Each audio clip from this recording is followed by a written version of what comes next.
త్రేతాయుగంలో ఆ రామయ్య తండ్రి కోసం శబరి కొన్ని సంవత్సరాల పాటు ఎదురు చూస్తూనే ఉంది.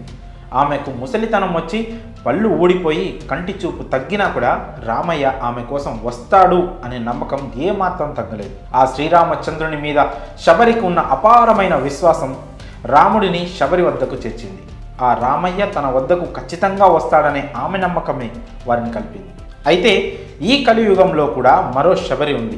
శబరి రూపంలో ఉన్న ఓ వృద్ధురాలు అయోధ్య రామ మందిరాన్ని నిర్మించాలని గత 30 సంవత్సరాలుగా మౌనవ్రతం చేస్తోంది. ఈ జనవరి 22న బాలరాముడి ప్రతిష్ఠ రోజున తన మౌన దీక్ష విరమించుకోనున్నారు. ఆమె మరెవరో కాదు, జార్ఖండ్లోని ధన్బాద్కు చెందిన 85 ఏళ్ల వృద్ధురాలు సరస్వతి అగర్వాల్. అయోధ్య రామ మందిరం నిర్మించాలని ఎంతోమంది నిరసనలు, పోరాటాలు ఇలా ఎన్నో చేశారు.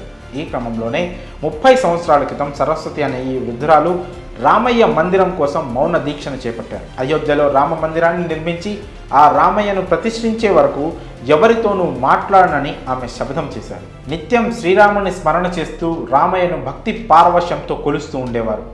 కొన్ని సంవత్సరాల క్రితం సరస్వతి చేపట్టిన మౌన దీక్ష ఈనాడు అయోధ్యలో రామ మందిరం నిర్మించడంలో ఓ పాత్రగా నిలిచింది.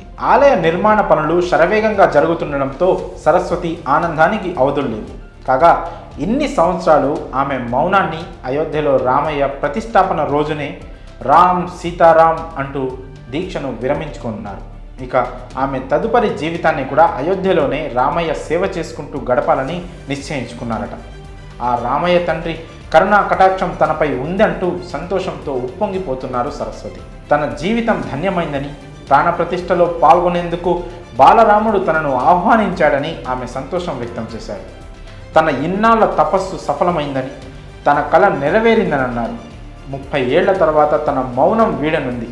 తన తదుపరి జీవితాన్ని మహంత్ నృత్య గోపాల్ దాస్ ఆశ్రమంలోనే గడపాలనుకుంటున్నారు సరస్వతి. కాగా జనవరి 22న జరగబోయే రామమందిర ప్రారంభోత్సవ కార్యక్రమానికి సరస్వతి అగర్వాల్ను కూడా ప్రత్యేకంగా ఆహ్వానించారు.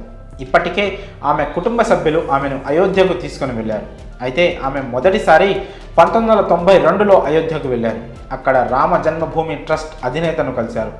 ఈ క్రమంలోనే ఆయన స్ఫూర్తితోనే ఈ మౌన వ్రతాన్ని చేపట్టి రామయ్య ఆశీస్సులతో దిగ్విజయంగా మరికొన్ని రోజుల్లో పూర్తి చేసుకున్నారు. ఏదేమైనా ఇలా ఎంతోమంది భక్తులు అయోధ్యలో రామ మందిరాన్ని నిర్మించడం కోసం తమకు వీలైన కృషిని చేస్తూనే ఉన్నారు. ఎట్టకేలకు కోట్లాది మంది కలలు నెరవేరబోతున్నాయి. మరి అయోధ్యలో రామ మందిరం కోసం 30 ఏళ్లుగా మౌనవ్రతం పాటిస్తున్న ఈ కలియుగ శబరిపై మీ అభిప్రాయాలను కామెంట్స్ రూపంలో తెలియజేయండి.